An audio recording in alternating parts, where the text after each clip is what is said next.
This film looks into some of the strange paranormal happenings that have been reported here in Cambridge. Cambridge has a reputation for being a haunted place which goes back many centuries. The earliest ghost stories feature from the 13th century, and one can trace a pattern of human experience of the strange, the uncanny, the unexplained, which continues right up to the present today. Among the many stories here in Cambridge, one of the unique haunting tales concerns a house which has stood empty off and on now for well over 10 years. It's in Trumpington Street, but the best known story about it goes back to 1937 when it was first published. It was the account of a wealthy Cambridge lady who had wanted to buy the property as a town house.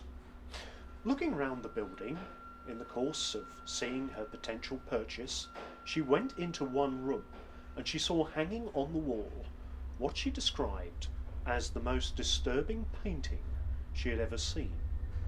It was a portrait of a lady in a green dress, but what disturbed her most was the face. It was the most malevolent face she had ever seen depicted in a portrait. She felt shivers going down her spine. She quickly left the room. Well, a little while later, talking to the owners of that house, they offered some information. They said, "Before you buy, madam, I think we must tell you that there is a silly story that the house is haunted, but we promise you we have never experienced anything." Well, naturally, the lady was curious. She said, "Oh, what's the ghost supposed to be then?" And the owners, a little embarrassed, said, "Well, it's supposed to be a lady in a green dress, known as the Green Lady, but let us assure you, we have never experienced anything." Well, at once the lady's mind went back to the painting that she'd seen, which had so disturbed her. She said, "Oh, do you mean that woman whose painting hangs in the room back there?" And the owners, they looked at her strangely. "Painting, madam?" they said. "What painting? There is no painting in that room." They got up, they went into the room, and yes, you've guessed it. No painting of a lady in a green dress. The only case we have on record of a phantom portrait, unique to Cambridge. And not surprisingly, the house went unsold on that occasion. Along St Edward's Passage there is a bookshop which goes by the name of the Haunted Bookshop.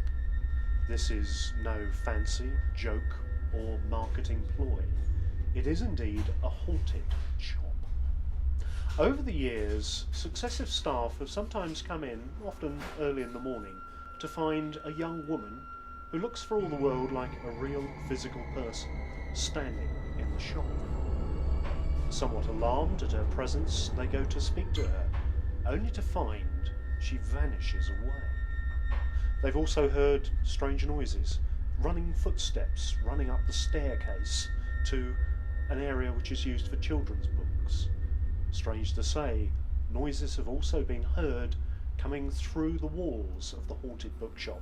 They've disturbed staff at the Indigo Coffee House, the little coffee shop next door, at times when the haunted bookshop is closed and it's known that no living person is present.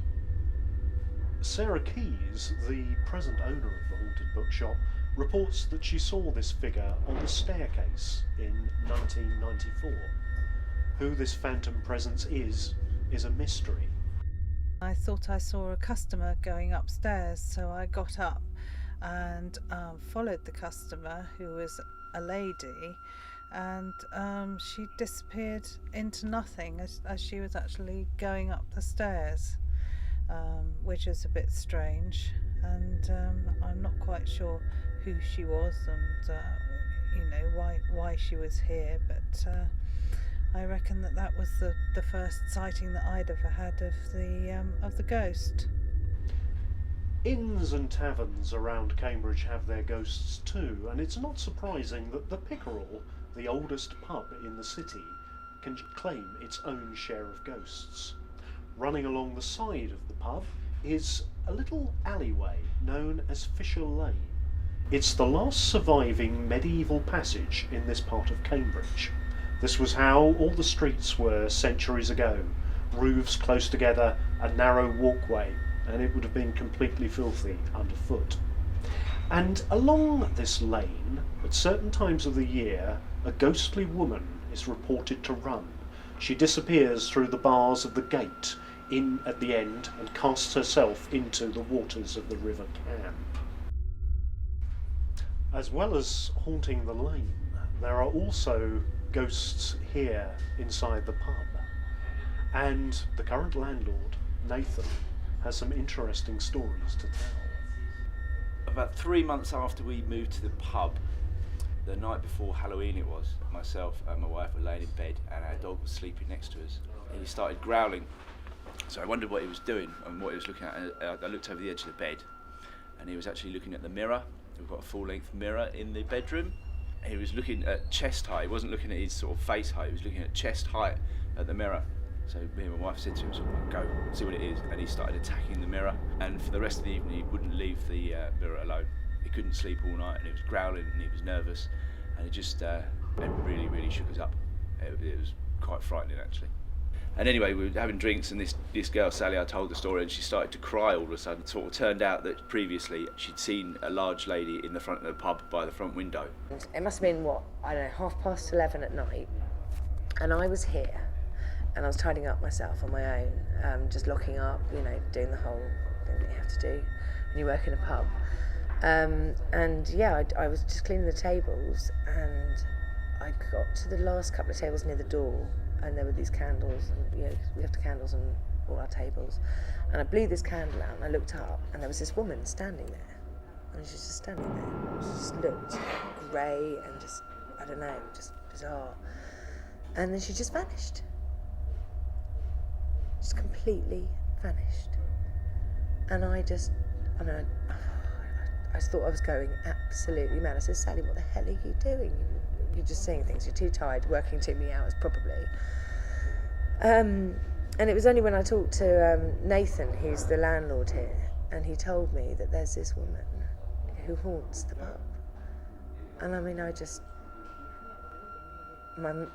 jaw just dropped. I literally just thought, oh my God, I've seen a ghost. I do not believe in ghosts, trust me. Well, I didn't until I saw this woman. And I just started to cry, and it was just unbelievable. I mean, have you ever seen a ghost?